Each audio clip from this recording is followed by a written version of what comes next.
ఇక్కడ ఇంత అద్భుతమైన కార్యక్రమానికి వేదికనిచ్చినటువంటి మన్మథ్ రెడ్డి గారికి, హ్యాపీ గార్డెన్స్కి ఇక్కడికి వచ్చేసిన మిమ్మల్ని అందరినీ కూడా నేను నిశ్శబ్దపు పర్యావరణవేత్తలు అంటాను. ఏమంటాను? Silent environmentalist.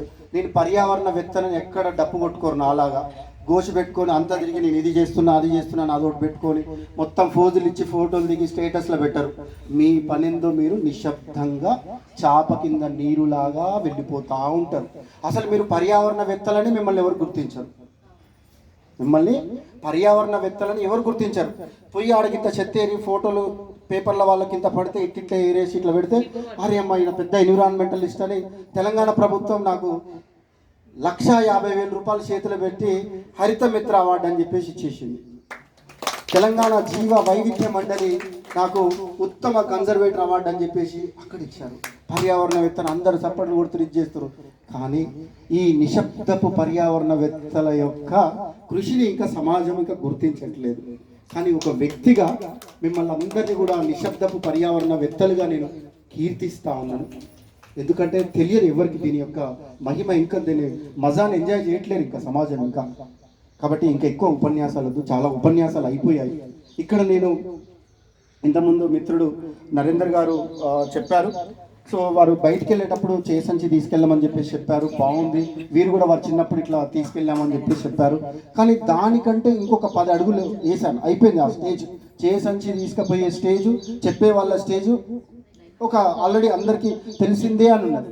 ఈరోజు ఇక్కడికి వచ్చారు, అందరికీ చేసంచి ఇచ్చారు, మంచిగా ఇంటికి పెట్టుకొని పోయారు. ఇంత ఉపన్యాసం విన్నాం. మరి చేసంచి తీసుకుపోకుండా ఎట్లా అని మీరు షాప్కి వెళ్ళారు, మోర్ సూపర్ మార్కెట్కో రిలయన్స్కి వెళ్ళారు. భర్త అయితే భార్య, భార్య అయితే భర్త లిస్ట్ తీసుకెళ్ళి ఒక 50 సామాన్లు అన్ని లిస్ట్ రాసుకున్నారు. ఆ 50 సామాన్లు దాంట్లో పెట్టుకున్నారు. నేను వచ్చేమో అసలు ప్లాస్టికే వాడొద్దు అని చెప్పాను. వాడితే సురేష్ గుప్తా గారు వాడొద్దు అన్నారు కదా అని 50 సరుకులు కొనుక్కున్నారు. నూనె ప్యాకెట్ చింపిరు, సంచిలో పోసుకురు. నరేందర్ గారు ఇచ్చిన ఇది చక్కెర చింపిరు, సంచిలో పోసుకురు. అన్ని కందిపప్పు అన్ని సంచిలో పోసుకొని ఇంటికి పోతా ఉన్నారు. ఇక ఇంటికి వచ్చిన తర్వాత భార్య అయితే భర్త, భర్త అయితే భార్య వంగబెట్టి 4 కొట్టి ఈ హ్యాపీ గార్డెనర్స్ ఎక్కడున్నారు ఇట్లా ఏం చెప్పేసి చేస్తే ఈ రకంగా చేసేసి ఏందా అని చెప్పేసి అందరూ ఆయన ఇంటికి వస్తారు, ఆ నుంచి నా ఇంటికి వస్తారు. ఇక మొత్తం మీద మా భర్తం పడతారు. కాబట్టి ఇది ఎట్లుంటుంది అంటే, ఇప్పుడు ప్లాస్టిక్ వాడొద్దని చెప్తే సరిపోదు. అప్పుడప్పుడు టీవీలలో చూస్తూ ఉంటాం. టీవీ పెట్టుకొని ఆయన యోగా చేస్తూ ఉంటాడు. టక్కున కరెంటు పోతుంది. ఆ ఆసనం తీయడం ఎట్లా అనేది రాదు. ఇక అట్లనే దాన్ని పెట్టేసుకొని ఇక అటు ఇటు చేసేసి ఇది అవుతూ ఉంటాడు. అట్లనే నేను ప్లాస్టిక్ వాడొద్దు అని చెప్పేసి నేను వదిలేసి చేసంచి ఇంటికి వెళ్ళిపోతే మీరు సమాజం మొత్తం కూడా అల్లకల్లోలం అయిపోతుంది.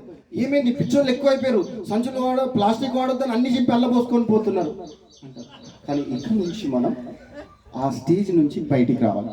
దానికి చిన్న ప్రయత్నమే. మీరు Narender garu green class trust ఆచరించినటువంటి చేసంచి సూపర్ మార్కెట్ తీసుకెళ్ళిన తర్వాత దాంట్లో మీరు పెట్టుకున్న సామాన్లన్నీ నూనె ప్యాకెట్, చక్కెర, కందిపప్పు అన్ని దాంట్లో వేసుకొని ఇంటికి వచ్చిన తర్వాత ఏ డబ్బాలో ఆ డబ్బాలో పోసేసిన తర్వాత ఆ కవర్లు ఏవైతే ఉన్నాయో ఆ కవర్లను చిన్నగా మడత పెట్టేసి దీంట్లో పెట్టేస్తే ఇది చాలా జాగ్రత్తగా. ఎన్ని కవర్లు పడతాయి ఇలా? ఒక నెలలో మీ ఇంట్లో ప్లాస్టిక్ కవర్లు సూపర్ మార్కెట్లో ఎన్ని తెస్తారో అన్ని కవర్లు ఒక్క వాటర్ బాటిల్లో పడతాయి. ప్లాస్టిక్ అనేది దయ్యం అని పోలుస్తూ ఉన్నాం. ఆ దయ్యం బయట ఉంటే ప్రమాదం. దేవుళ్ళేమో బయట ఉండాలి, దయ్యాలేమో లోపల ఉండాలి.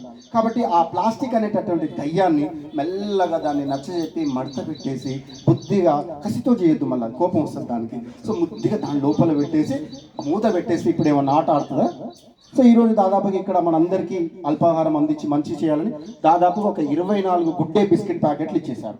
ఇచ్చేసే చాయ్ కవర్లు కూడా దాంట్లో ఇచ్చేశారు. అందరూ ఏం చేస్తారు, ఒక డస్ట్బిన్ పెట్టిరు కదా అని దాంట్లో వేస్తూ ఉన్నారు. దాంట్లో వేస్తూ ఉంటే నేనేం చేశాను, అల్ల ఉన్నాయి అన్ని కూడా తీసేసి దీంట్లో పెట్టేశాను. ఇందులో ఎన్ని పట్టినాయి? ఇప్పుడు 50 గుడ్డే బిస్కెట్ ప్యాకెట్లు ఇళ్ళ పట్టినాయి. ఆ గుడ్డే బిస్కెట్ ప్యాకెట్లకు వచ్చిన కవర్ ఇందులో పట్టింది.